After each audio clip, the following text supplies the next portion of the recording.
12ኛ ክፍሎች በዚህ ሰዓት መግቢያ ፈተናችሁ እየደረሰ ነው ያለው። ነገር ግን ቀን ከሌሊት እያጠናችሁ ምንም እያጠናችሁ እንዳልሆነ እየተሰማችሁ ነው ያለው። ከዛም ባለፈ ደግሞ ከየት መጀመር እንዳለባችሁ ግራ ተጋብታችኋል። እንኳን ደህና መጣችሁ፣ ወደ ትክክለኛው ቻናል መጣችኋል ማለት ነው። ብዙ ተማሪዎች የሚያጠኑት ለማለፍ ነው እንጂ ከፍተኛ ውጤት ለማምጣት አይደለም አዲስ ታይም ማለት ነው።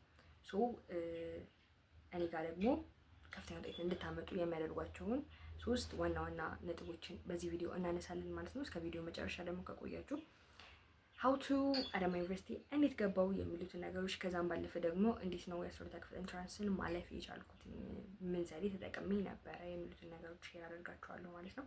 ሶ የመጀመሪያው ውጤታማ የጥናት ስልት የምንለው ማለት ነው። ይሄ ምንድነው 80-20 ሩል ብለን የምንጠራው ነው። ይሄ ሩል እንዴት ነው የሚሰራው ካላችሁኝ ማለት ነው። በመጀመሪያ ደረጃ አጠቃላይ ፈተናዎችን እስከዛሬ የሚመጡትን በምታዩበት ጊዜ ማለት ነው 80% የሚሆኑ ጥያቄ የሚመጣው 20% ላይ 20% ከሚይዘው ከመጽሐፎቻችሁ ቻፕተር ውስጥ ነው ማለት ነው። ይህ ምን ማለት ነው መሰላችሁ? በተደጋጋሚ የሚመጡት ኮር ቶፒኮች የሚባሉ አሉ። በቃ ተደጋጋሚ ጊዜ የሚመጡ ቶፒኮች ማለት ነው 20%ቱን ከቨር ያደርጋል። ስለዚህ ሙሉ መጽሐፉን ከቨር አድርጋችሁ ለመጨረስ ሞር ትራይ ባታረጉ መልካም ነው ማለት ነው። ሶ ይሄንን ነገር እንዴት ነው ማስተካከል የምትችሉት? ሄዳችሁ የ5 ዓመት የኢንትራንስ ፈተናዎችን ማየት አለባችሁ ማለት ነው። ተደጋጋሚ የመጡት ጥያቄዎች ማለት እነዛ ተደጋግመው የመጡት ቶፒኮች ኮር ቶፒኮች ናቸው ማለት ነው። አሁን ኬሚስትሪ ላይ በምናይበት ጊዜ ኦርጋኒክ ኬሚስትሪ በተደጋጋሚ ብዙ ጊዜ ይመጣል።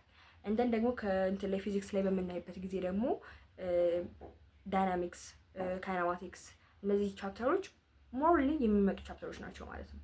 ሶ እነዚህን ቻፕተሮች ላይ ሞር ጊዜያችሁ ማጥፋታችሁ ሞር አድቫንቴጅ ያደርጋችኋል ማለት ነው። ስለዚህ ውጤታማ የጥናት ስልታችሁን 80-20 ስልትን በመጠቀም ማጥናታችሁ ሞር ኢፌክቲቭ ያደርጋችኋል። ከቨር እነዛ የቀሩትን ቻፕተሮች ደግሞ መጨረሻ ላይ ወደ መጨረሻ ታደርጓቸዋላችሁ። ምክንያቱም 80% የሚመጣው ከ20% ከሆነ ዋይናት ጊዜያችሁን በሁሉንም በማንበብ የምትገሉት ማለት ነው። ስለዚህ ይህን ዘዴ በመጠቀም ሞር ኢፌክቲቭ ያደርጋችኋል ማለት ነው። ሁለተኛው ደግሞ ጥያቄዎችን የመስራት ጥበብ የምንለው ነው ማለት ነው። ይህም ምን ብለን እንጠራዋለን? አክቲቭ ሪኮሊንግ ነው። አክቲቭ ሪኮሊንግ እንዴት ነው የሚሰራው መሰላችሁ?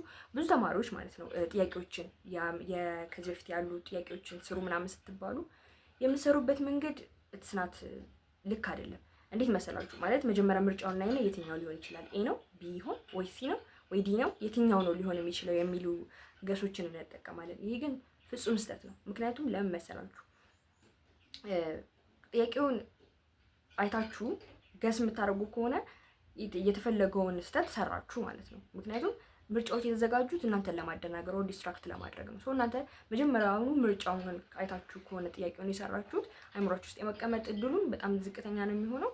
ጥያቄዎችን ሰራችሁ ለማለት ትንሽ ይዳግራል ማለት ነው። ምንድነው የምታደርጉት? መጀመሪያ ጥያቄዎቹን ምርጫውን ከልላችሁ ትሰራላችሁ ማለት ነው። ምርጫዎቹን ከልላችሁ ጥያቄዎቹን ስሯቸው። ምርጫውን ከላችሁ ጥያቄዎቹን ከሰራችኋቸው በኋላ ደብተር ላይ ካስቀምጣችሁ በኋላ ገልጣችሁ ለማመሳሰል ሞክሩ ማለት ነው። ይሄ ለምን ያግዛችኋል መሰላችሁ? ሞር አይምሯችሁ አክቲቭ እንዲሆን ፈተና ላይ ስትሰሩ አክቲቭ ሆናችሁ እንድትሰሩ ሞር ያግዛችኋል። ይሄ በጣም ለብዙ ነገር ስለሚጠቅማችሁ ማለት ነው። ስለዚህ ጥያቄዎችን ስትሰሩ ምርጫውን ቀድማችሁ አትዩ። ማየት ያለባችሁ ምንድነው? ምርጫውን ከልላችሁ ጥያቄውን ከሰራችሁ በኋላ ለማመሳሰል ሞክሩ ማለት ነው። ይሄ ሞር አድቫንቴጅ ያደርጋችኋል። የጭንቅላታችሁን የመያዝ ካፓሲቲ ወይም ደግሞ እነዛን ጥያቄዎች የማስታወስ እድላችሁን ሞር እየጨመረው ስለሚሄድ ማለት ነው። ስለዚህ አክቲቭ ሪኮርዲንግ መንገድን ተጠቀሙ። ምርጫውን አይታችሁ ጥያቄዎችን አትስሩ። አፖችን ለጥናት ተጠቀሙባቸው። ኦር ስልካችሁን ለጥናት ተጠቀሙበት። እንዴት መሰላችሁ? ብዙ ጊዜ ስልካችን ለምን እንደምንጠቀምበት ስክሮል ለማድረግ ኦር ቪዲዮ ለማየት ኦር ብዙ ነገሮች አሉ አይደለ? የምንጠቀምባቸው ነገሮች። እነሱ ነገሮች መጥፎ ናቸው እያልኩ አይደለም። ስክሮሊንግ ኢትስ ባድ አንዳንዴ ካልሆነ ብዙ ጊዜ የምትጠቀሙት ከሆነ ማለት ነው። ስክሮል እያደረጋችሁ ብዙ ጊዜያችሁ የምታባክኑ ከሆነ ማለት ነው። እነዚህ ቀጥል ደግሞ አፖችን በደንብ ተጠቀሙ። እንዲህ አሁን ፊቸር ኤክስ የሚባል አፕ አለ። እኔ በደንብ አግዞኛል። ፊቸር ኤክስ በደንብ ያግዛል። ጥያቄዎች እዛ ላይ ያሉ በጣም ብዙ ጥያቄዎች አሉ። አይ ቲንክ አንኪ መሰለኝ ስሙን አምናት ሾር፣ ግን ይሄ ፍላሽ ካርዶች ያሉበት ማለት ነው። ጥያቄ እዛ ላይ ለመስራት በደንብ ሞክሩ። የሆኑ እናንተን ሪስትሪክት የሚያደርጉ አፖችንን ተጠቀሙ። እንዴት መሰላችሁ? ስልካችሁን ስትነኩ እንዳትነኩ የሚያደርጓችሁ ኦር ታይመር የሚሰጧችሁ ይሄ የማጥኛ ጊዜ ነው አይቻልም ምናምን ሪስትሪክሽን የሚሰጧችሁን አፖች አድርጉባቸው። በዛ ሰዓት ምንም አይነት አፖችን እንዳትጠቀሙ ሪስትሪክት የሚያደርጉ አፖች ማለት ነው። ምንም ቲክቶክም እንዳትገቡ፣ ኢንስታግራምም፣ ሌሎች ምክንያቱም ውሸት ነው። ስልካችሁን ይዛችሁ ይሄ አሁን ፊቸር ኤክስ ስትጠቀሙ ሌሎች አፖች የተዘጉ ካልሆኑ የሆነ ሰዓት ላይ እንነሳና ምን እናደርጋለን እንትን ለማድረግ እንሞክራለን ማለት ነው። ቲክቶክ ኦር ስክሮል እያደረግን ራሳችንን እናገኘዋለን፣ ኦር የሆኑ ቪዲዮዎችን እያየን ኦር ቻት እያደረገን ራሳችንን እናገኛለን ማለት ነው። ሶ ፎከስ አድርገን ማጥናት የቀራችሁ 1 ወር ነው ምናምን። ስለዚህ እሱ ላይ በደንብ ኢፌክቲቭ ሆናችሁ ለማጥናት እስከሆነ ድረስ በቃ እቺን 1 ወር ኢፌክቲቭሊ መጠቀም አለባችሁ። አለማድረግ ነው በቃ። አለማድረግ ካለባችሁ አታደርጉ። እንደዚህ ሲቀጥል ደግሞ እንትን ማድረግ ከሌለባችሁ ምንድነው ስክሮል ማድረግ ከሌለባችሁ ማድረግ የለባችሁ። that's it so lastly የምነግራችሁ ነገር ከኔ ኤክስፒሪየንስ ሼር ላድርጋችሁ ማለት ነው። ሞር 1 ወር ነው የቀራችሁ። ሶ እቺ 1 ወር ኢፌክቲቭሊ መጠቀም አለባችሁ ማለት ነው። ሶ ኢፌክቲቭሊ መጠቀም ካለባችሁ ደግሞ እነዚህን ዘዴዎች ሞር በደንብ ተጠቀሟቸው። እንደዚህ ቀጥል ግን በዚህ ታይም ብዙ አይነት ፊሊንጎች አሉ። ብዙ ፊሊንጎች ሀፕን ያደርጋሉ በዚህ ታይም ላይ። ምን አይነት ፊሊንጎች? አንደኛ ምንም እንዳላጠናችሁ ሊሰማችሁ ይችላል። እንደዚህ ቀጥል ቻፕተሮችን የጨረሱ ብዙ ተማሪዎች ይኖራሉ ዙሪያችሁ ላይ። እናንተ ግን ምንም አልጀመራችሁም ኦር ገና ናችሁ በጣም ኦር ደግሞ አጥነታችሁ የማጥናት ስሜታችሁ በጣም የወረደ ነው የሚሆነው ምናምን አይነት ነገር። አንታችሁ ጨርሳችሁ ሊሆን ይችላል ግን ኮንፊደንሳችሁ ናዳማች እናልፋለን የሚለው ኮንፊደንስ እዚህ ጋር በደንብ ላይሆን ይችላል በዚህ ታይም ላይ። እንደዚህ ቀጥል ደግሞ ምን አይነት ነገሮች ይኖራሉ?